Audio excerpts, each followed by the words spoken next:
How's everybody doing? Welcome back to the channel. I hope you like and subscribe to the channel. Sorry, getting myself comfortable here. This is about the after effects of incarceration and what long-term incarceration could have on someone's mental health, their emotional health, their physical health. You know, it's similar to what someone would go through in the military, experiencing PTSD, post-traumatic stress syndrome, or anybody that lived through a traumatic experience for an extended period of time is going to have some effects. Some of these things are not, you know, some of these things are embarrassing to admit. Some things, it's just a reality of what happens. I guess they affect guys in different ways, but I wanted to give you an understanding of how long-term incarceration affected me and still affects me till this day, 12 years later. Which it does strongly. You know, you could appear on camera as I do in the videos, and I seem like everything's fine, you know, everything's normal, and I'm this person that survived incarceration and everything is okay and behind me. But it's not that simple. And one of the things that long-term incarceration did for me is stopped me from trusting authority and many people in general, um, because I learned from being exposed to the system that the court system, the criminal justice system, lie like you couldn't believe. And we would say, well, everyone knows the court lies. Everyone doesn't know that the courts lie. People see the court system usually as a just system, as a system of integrity, of a system that searches for truth. And that is not true about the system. And I don't just say that because I am a former prisoner with any animosity towards the system. That's not the case. The courts lie. The courts hide evidence that would free innocent people. The district attorneys and the court system has taken a position in America where they are no longer searching for the truth. They are on a quest to prove you guilty. Whether you are innocent or guilty, that district attorney says, I'm going to find this man guilty. That's my job, you know, to find this man guilty. And if they have evidence that shows a person is innocent, they will hide that evidence, you know, and they will fabricate evidence. And so my respect for the court system is completely vanished. So I live my life knowing that they're full of shit. The court system is full of shit. I was guilty of the crime I committed, no doubt about it. I'm not talking about the crime I committed, even though in my case, they fabricated evidence and asked me to lie on the record as well. In my case, there was an instance where they asked me to lie because they didn't want it recorded. You know, the same thing goes with police officers, authority. They don't follow the law. We have an alarming number of officers that are planting evidence, planting guns on people, planting drugs on people, fabricating evidence, lying on the stand in court, putting innocent men in prison. And there's some good police officers out there, no doubt about it. I will say that 100%. There's some good cops, but an alarming number are very dirty. And when they get together in a group and they form that blue wall of silence and they all stick together, whether they're right or wrong, authority is very dangerous. When you study psychology and you realize what happens when power goes to someone's head, when you give them a badge and a gun, and I've just seen them do too many dirty things. And so I live my life after incarceration very worried about authority, that authority will do something wrong, you know, especially to me. And maybe no one will believe me because of my criminal history or my criminal record. And even in a person who's never been in trouble before, the authority can do something to them. And this corrupt court system works together with the authority. And it's a pretty dangerous system. And when we look at the politicians are just as bad. If you sit on your computer and Google this, I mean, we can go through a list of 1,000 politicians that are molesting children, that are meeting with 14-year-old girls, that are sexting 15-year-old girls, that are accepting bribes and under the table, and that are, stealing taxpayer money, that they're doing all types of perverted things, these people that are supposed to be in power. So I learned that it's a farce. I learned that the system, the court system, the people in authority, the politicians, that they are some very vicious, wicked, and dirty human beings. And you could say that that's false, and it doesn't matter what you say. Like, if I tell you that this is saying that a fact is a fact, whether you choose to believe it or not. If I tell you the sun is hot and you say it's cold, that opinion that it's cold doesn't even matter to me, because that opinion holds no merit. That opinion holds no substance, right? A fact is a fact, whether you choose to believe it or not. And the fact is that that in today's America and in today's world, politicians, court system, authority figures are extremely, extremely corrupt. Okay, and they will do anything for the win. And that becomes a very scary system and makes them not trusted at all. I lost my faith in people. When I went into incarceration, my friends vanished. All the people that I thought I was close with disappeared. So once coming home from prison, it's hard for me to trust anyone. It's hard for me to count on anyone. It's hard for me to believe that people will be there when times are hard. So I really don't trust people too much anymore. From the exposure to the people in prison who you couldn't trust, besides a handful of them, there was a handful of guys that I can trust. But the thousands, tens of thousands I met along the way, you realize how dirty human nature can be. And then compare that with the authority and the politicians and the court system and the people in prison, you really lose your faith in human beings. I learned to see through people very easily.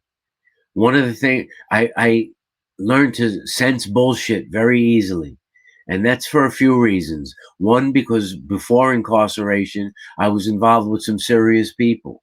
And I learned to read people's body language. I was a street guy. I was a criminal. I was dealing with some wise guys. I really learned to read people quickly. And then while I was incarcerated, I studied a lot of psychology. I studied a lot of human nature. I studied a lot of the arts of deception and how to discover when people are not being honest and trying to deceive you. And once I came home, I took all that knowledge, and one of my so-called friends are speaking to me about something, and I can see right through them. I can see if there's an agenda. I can see if they're trying to persuade me into their line of thinking. I can see if they're trying to gain something from me. And this goes from family, friends, relationships that I'm in. I can see through people very quick. And so that's a combination of being in prison and learning to live with all these people and see through them. And before incarceration, my studies of psychology, so those are just a few things. But how the incarceration really affected me is anytime I go anywhere, I scan the crowd. It doesn't matter where I'm going. If I go to I've gone to UFC events. I like Ultimate Fighting. It's hard for me to go into those large groups of people. When I'm in that, from the second I park the car in the parking lot, I'm scanning everyone. I'm looking at the cars around me. I'm looking at the people around me. And not like the typical man does, on a very high level of alert. I'm watching everyone. I look at the way people are dressed. I look at the way that people walk. I look to see if people are looking at me. I've really learned to scan crowds and pick out people that are shady, right? And that comes from being in a prison yard, from watching everyone's movement. And you really learn a lot about body movement, and you learn about the way people dress. If people dress a certain way, they say that a human being judges another human being, within 3 seconds of looking at them, you frame something in your mind if this person is good or no good, if this person is safe or not safe, just by the way they're dressed. We all do that. Well, I've taken it to different heights because it's like my radar is on all the time, and it's an uncomfortable way to live. I see it as a safety mechanism. So I walk into one of those events, I'm paying attention to everyone, but I'm also like that when I walk into the supermarket. I'm also like that when I'm on the beach. I look who's next to me, who's around me, who's behind me, and it becomes a very uncomfortable way to live, to always be on alert like that. It's like a level of anxiety, like always waiting for something to go wrong. I was in Walmart yesterday, and I stopped in the Subway to eat a Subway sandwich in Walmart. And as I'm eating the Subway sandwich, I'm paying attention to everyone who's coming in the store. Does this guy look like a problem? Does this person look like a problem? Does this one, and it's just constant. It's constant. It's very, very nerve wracking, I like to leave doors open. When I go to the doctor's office, I don't want them shutting the door and leaving me in there.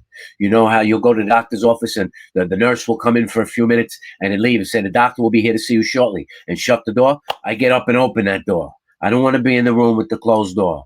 From my years in solitary confinement, from my years of being confined in a prison cell, I'll start to suffer anxiety. I'll start to sweat. So don't lock me in the door. I don't like to be in small places. I don't like to go into the elevator. I'd rather take the steps. The elevator I've learned to deal with over the years, but it's still not a comfortable situation for me to be closed in like that.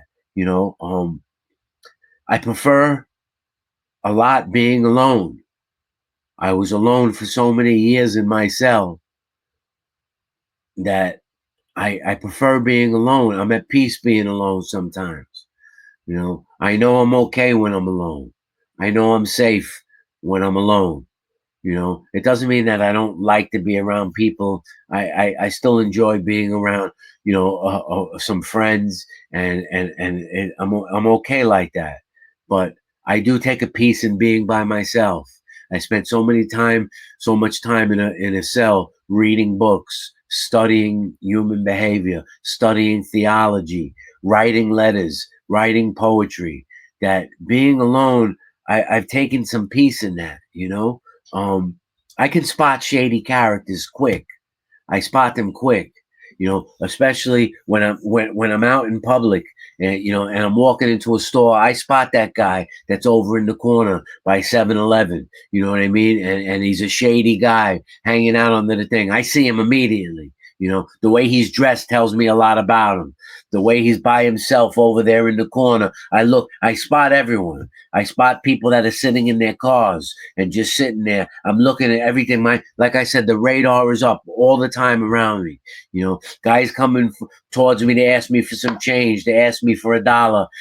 I make sure he keeps his distance. I don't let people get close. I don't let people close enough to grab me, close enough to stab me, close enough to try and take something from me. I make sure that I keep people at a distance. So if I'm at that 7-Eleven, a guy's coming towards me, hey, you got $1? I keep my arm out and stop him. I'm not crazy or nasty or mean. Hey, brother, how could I help you? Do me, what's up? What's up? You okay? You know what I mean? And I keep them away from me.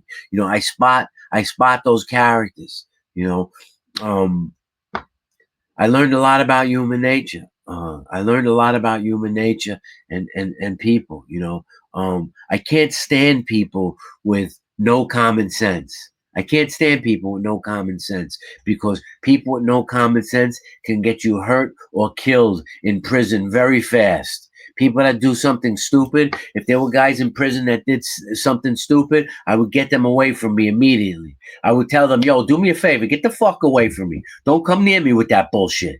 You know what I mean? Because they're going to attract the officers, or they're going to attract other prisoners. If I'm doing something, and whatever I was doing, if I was rolling a joint before I got clean, if I was sharpening a knife You know, you have one of your stupid friends that's got no common sense attracting attention when you're trying to do something, or whatever it may be. It could be something completely opposite. You know, you have a friend who's loud and just attracts attention. I don't like people that attract attention. I don't like people with no common sense. And in society, that bothers me. You know, like a simple little thing. I won't freak out over it, but if I'm walking down the aisle in the supermarket and someone leaves their shopping cart right in the center so I can't get past, right? I say to myself, this stupid motherfucker, who does that? Who does that? Who doesn't have common sense to move the wagon over so someone can pass?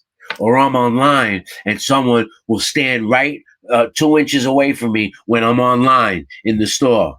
Right? If you do that inside a prison, you get your face ripped open or you get your teeth knocked out. Everyone gives everyone a certain amount of space, and that should really transpire and transfer over into society where people should give each other a certain amount of space and they shouldn't be right on top of one another. And so that bothers me a lot that people out here in the world don't have common sense. Right. And it bothers me, I guess, a little more than a person who didn't go through the experience that I went through. When people drive with no common sense, when people say things with no common sense, when people are standing on top of you with I just hate people with no common sense. Right. Because it can get you hurt.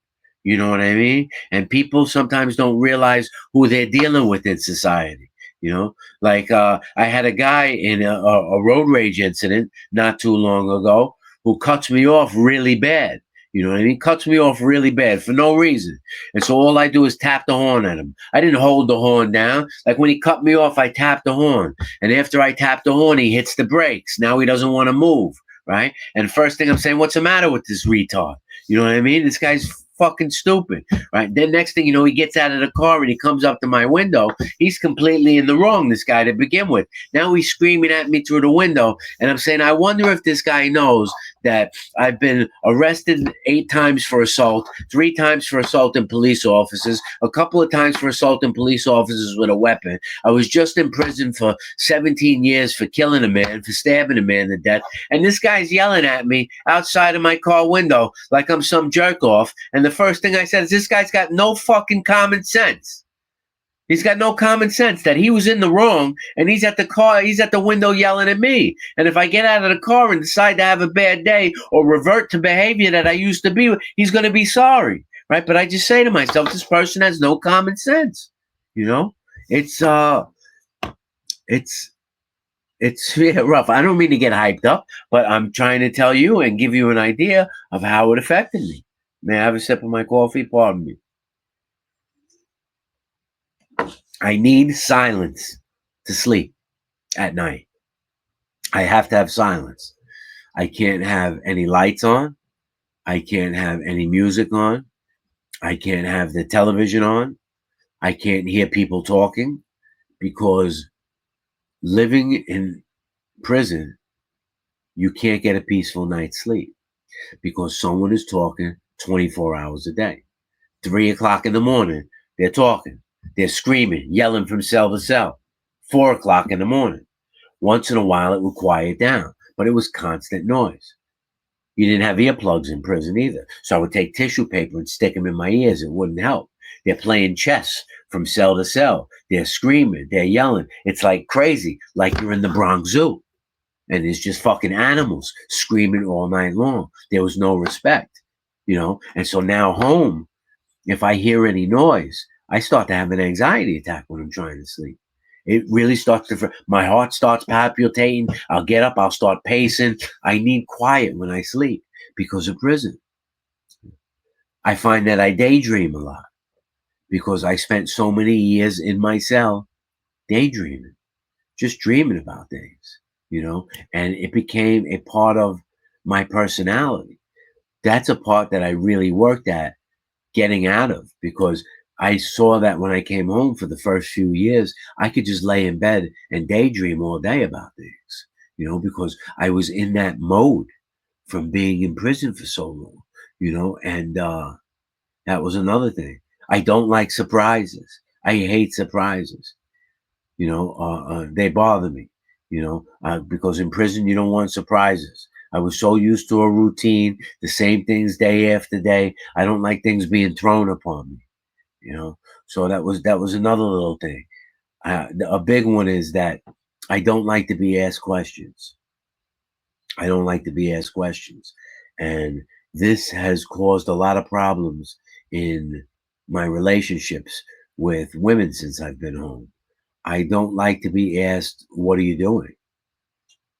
And which is a common question for a girlfriend to ask a boyfriend, or for a wife to ask a husband, "Hey, what are you doing?" I'll turn around and say, "Don't, none of your business what I'm doing. It's none of your business. How about you mind your own business? Don't ask me what I'm doing. Hey, where are you going? Don't worry about where I'm going. Don't worry about where I'm going, right? Because I was under such supervision for such a long time that I don't want to be asked those questions. I want to feel free, right?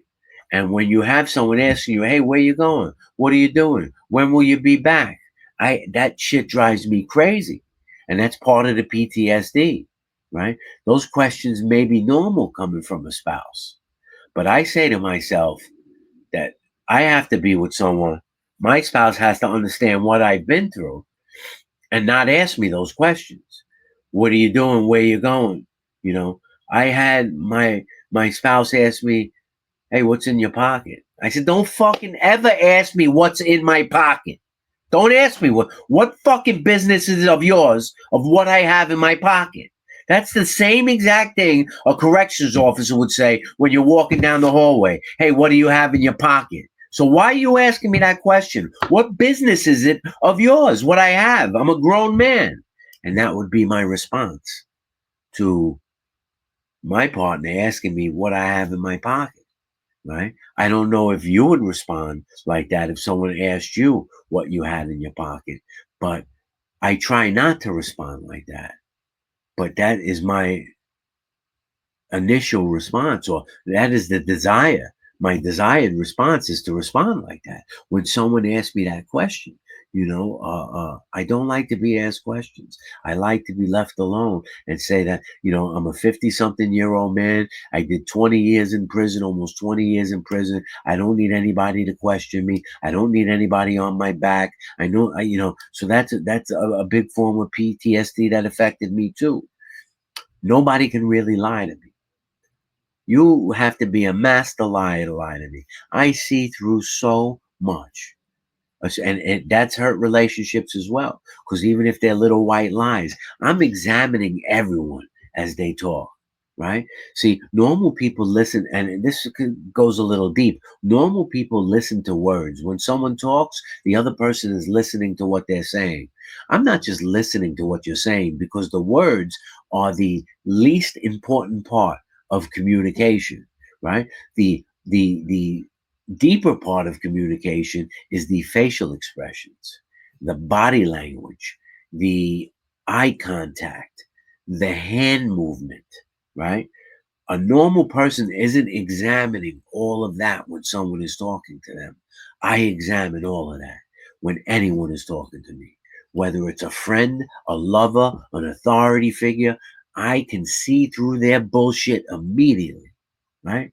I know when someone is fabricating a story. I could tell by the natural flow of the conversation. I could tell how they use their hands. All you have to do is do some study on how to never be lied to again, about human deception. I studied that for long over a decade.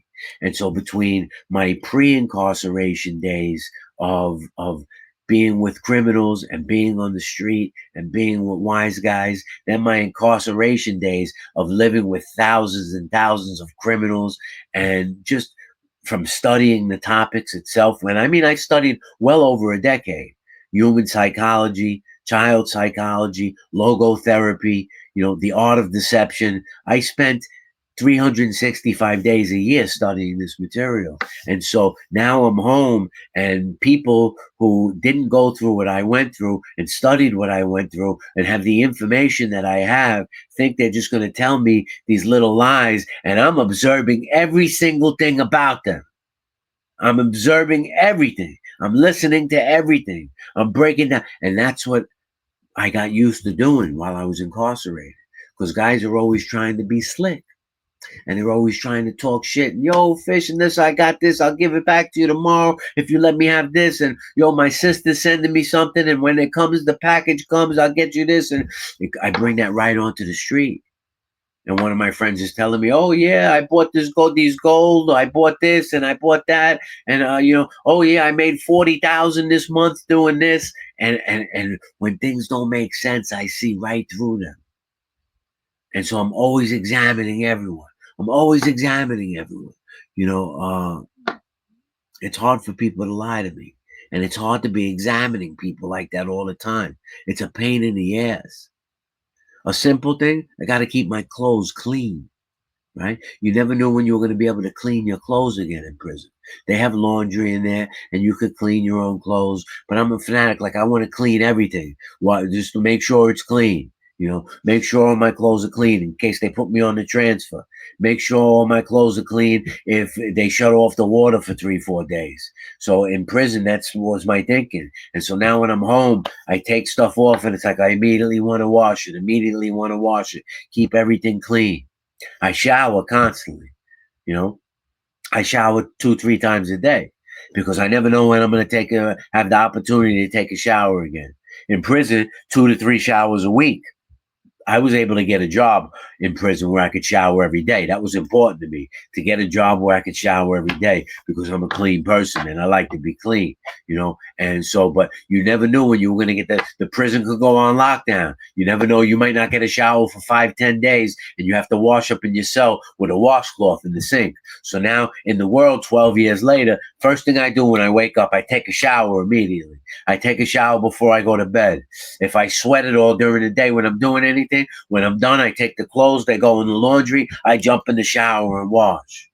This is all because the prison affected me in that way. People don't keep their word in society. I notice this. It bothers me very much. I'll be there in 15 minutes. They're there in a half hour. In prison, you get punched in the face for that. I mean it. You got to be a man of your word. You have to be a man of your word in prison. Otherwise, no one's going to trust you. And trust is everything. As they say, if a man breaks his word, if a man doesn't have his word, he's got nothing. Right? And so people in society break their word all the time. I'll give you a call tomorrow. If I say I'm going to give you a call tomorrow, I'll give you a call tomorrow. Why? Because I gave you my word I'm going to call you tomorrow. If I tell you, you tell me that you're moving and you need help loading the moving truck, I say I'll be there at 7 a.m. I'll be there at 6:45 in the morning because I gave you my word. It doesn't matter what comes up either, because if I gave you my word, whatever else comes up, I'm going to say, listen, that's got to wait because I gave someone my word. And people in society don't stick to their word. It's like they're nothing. They don't have any character. You know what I mean? Integrity, I should say. They don't have any integrity. Your word is very important. So that goes back to not trusting people. People don't keep their word, and I don't trust the media, the newspapers, magazines, nothing. And most people don't, but I have a legitimate reason for that, right? My case was followed extensively by the newspaper. I have all the newspaper articles, over 100 of them. One newspaper in Arizona, across the country, said I killed the guy for money. That was untrue. Another newspaper said I did it because I was on drugs. Another newspaper said I did it because it was revenge. Another newspaper said I did it because of my religion. Yeah, this is true. That this a Jesus guy preached to me about Jesus and I went and killed the guy. It was crazy that the media told all these stories and none of them had spoken to me before. It was insane. So I realized to believe none of what you hear. As the saying goes, believe none of what you hear and half of what you see. Because the fabrication was insane. There was an article written about my case, many articles. There was an article written about my case, a 14-page story inside of a major magazine was written about my case. In that story, the guy that wrote the story claimed to have spoken to me and claimed to have gotten parts of the story from me personally. But I had never spoken to the guy in my life. Never spoken to the guy in my life. And he writes a 14-page story about the case, which he knows nothing about. He got his information from third-party people. Then in the story claims to have received his information from me. And this was in a major magazine. I was like, this is crazy, right? So I learned not to trust anyone, not to believe anyone, you know, with all those negative things, how do I still have faith in anyone or anything? And I do. I do have faith in some things and in some people. Excuse me. And I'm going to tell you why. Because everybody's an individual, as I always say. And there are some good people out there in the world. And I know this. I do know this. They can be few and far in between, but there are some people who truly love other human beings. There are some people who keep their word. There are some people who will go out of their way to help a stranger. Recently, I found myself in a tough position. And I called a friend of mine, and his name was Anthony. And Anthony says, let me see if I could introduce you to a friend of mine named Mike. He says, and Mike might be able to help you out. And here it is. I meet this man, Mike. I don't want to give his last name. It's not proper to do that. And Mike, who never met me in his life, a successful businessman, a very successful businessman, who knows about my criminal history, knows about my criminal case, knows about what I've been through, says, come talk to me. And I drive to go meet him. And he says to me, whatever you need. Whatever you need. You need a job? You got it. You can start tomorrow. You need a place to stay? I got you. You need a place to put your vehicle? No problem. Whatever you need. And because I see through people, and because I read people, I was able to tell that he was sincere, that he was a person that cared about others, like I care about others. As crazy as my past was, no matter how I lived my life, I got lost for a little while. I did. I was addicted and I got lost. And it stems from a childhood of abuse. That's a whole nother story. But I always cared about people. I always loved people. I always wanted to see people do good. And this guy, Mike, was like that. And so I know these people still exist. And that's what continues to give me faith. They are very far and few in between, unfortunately. I think in the old days, if we go back to before I was born, if we go back to the 1940s, 1950s, I do think people cared about one another more and people cared about family more. I think these days people are very egotistical. I think they're very self-centered. Not everybody, but a large majority think that things should be handed to them and the world is about them. And I don't think like that. I think we should all help each other. And I lived my life like that. So there is people like Mike that give me hope that there's always someone to turn to, you know. And in exchange for that, I would do anything in the world for that person because I'm going to be there for someone who's there for me. And if the world worked like that, it would be a better place. But that's a whole nother topic. I was affected a lot by long-term incarceration, as you see. And I don't let people see it. Not that much. It would be hard to tell that I deal with any of those issues. It would be hard to tell for anyone unless they were living under the same roof with me to know that long-term incarceration can cause a person to have many various types of issues. I kind of just bury them, and it helps me that I understand why I'm like that, you know, and that's, I guess really a decent description on how long-term incarceration can affect you. you know. So I hope that helped you understand what long-term incarceration can do to someone. But I'm okay, so don't worry about it. I just keep going. That's what it is. You got to have a strong head. You got to have a strong heart, and that's it. Take care.